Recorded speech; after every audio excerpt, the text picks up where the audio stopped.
it is,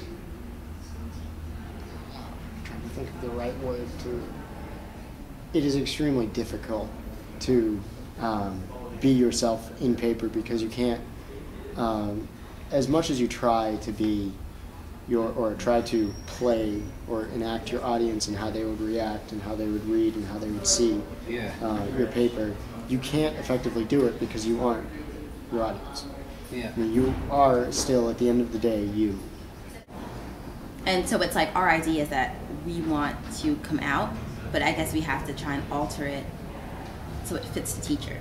When you're writing in an English class, I think most of it is a lot of what does the teacher want to hear, not so much of what do I really want to write. It's not like I'm writing a diary, I'm writing it to get a good grade. I feel like, I don't know, I feel like we write for the teachers, so we're not writing who we are. We're writing who they want us to be. In 1968, James Porter told us that the prevailing composition pedagogies, by and large, cultivate the romantic image of the writer as a free, uninhabited spirit, as an independent creative genius. I think it's safe to say we've at least begun to move away from that. I know it's safe to say that composition teachers and scholars have fallen in love with audience. More particularly, we love the constraints, the demand, and what I'm going to call the desire brought about by the writer's audience.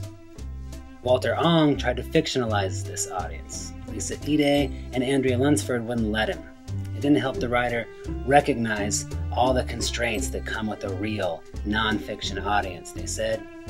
Peter Elbow told us we could ignore the audience, then he changed his mind. Louise Weatherby Phelps asked us to question the distinction we make between writer, audiences, and the context these produce. I'll stop here, but anyone working in rhetoric and composition knows just how long I could go on.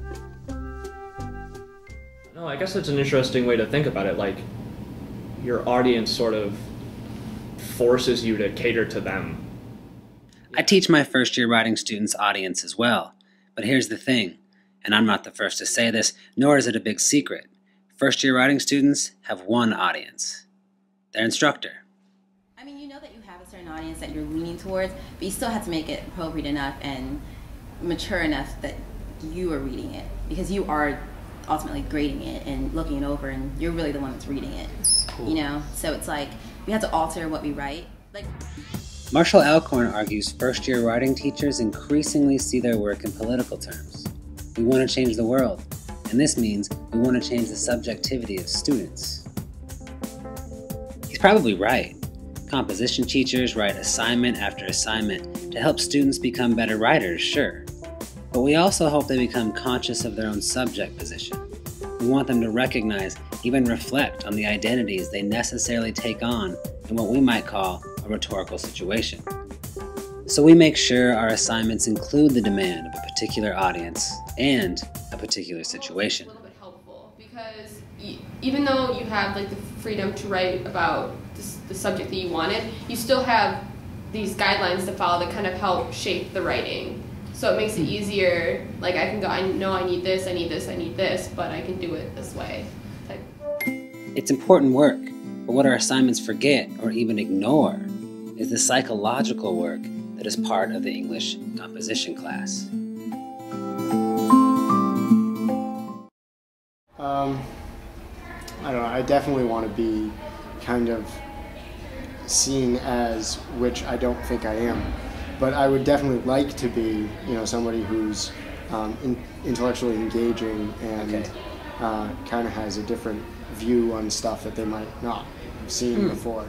You know, that would be kind of the English student I would like to be. Yeah. And I don't think I am, but I would like to be.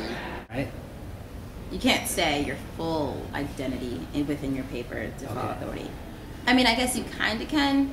Like I said, like, because we get to choose our own topics, that has, for me at least, that has a lot to do with it. Okay. Because then that can at least be something that I'm interested in. I think English has always been better for me, because I'm real big at expressing myself, and I think English is one of those things where, like with writing, that is where you can express yourself the most, versus math, it's just basically what they give you, and you follow everything by the book. I think English can kind of sometimes go outside of the book. And I guess I want to make people see that my ideas or my view on things is sort of like not bad. Yeah. And I've tried to do that with my papers, is I try to sort of keep my integrity intact, if that makes sense. Lacan has taught us that desire is not biological. It's not the private affair it appears to be, but is always constituted in a dialogical relationship with the perceived desires of others. Desire, he famously said, is always the desire of the other. The good grade is an object of desire, but according to Marshall Alcorn, it's only a real desire that stands in for the more important symbolic desire. Recognition. Anthropology, I mean, unless you really care about that, which most people don't give a shit about anthropology, but unless you really care about that, then, you know, when you write it and you get a bad grade, you're like, crap, you know, that's gonna hurt my GPA. When you write this, you know, in English, a lot of people put, you know, themselves into English papers because they choose the topic most of the time. Okay. More often than in other classes. You know what I mean? You choose something that you're interested about or whatever, and you invest yourself in it, and then when someone gives you a bad grade back, you know, that's kind of like, you know, giving them their self, you know, their identity is getting a bad grade. Sometimes I think, like, you make yourself, I don't know, seem better than you really are sometimes, maybe, and that's the fun of writing. Paper is, and essentially your true self.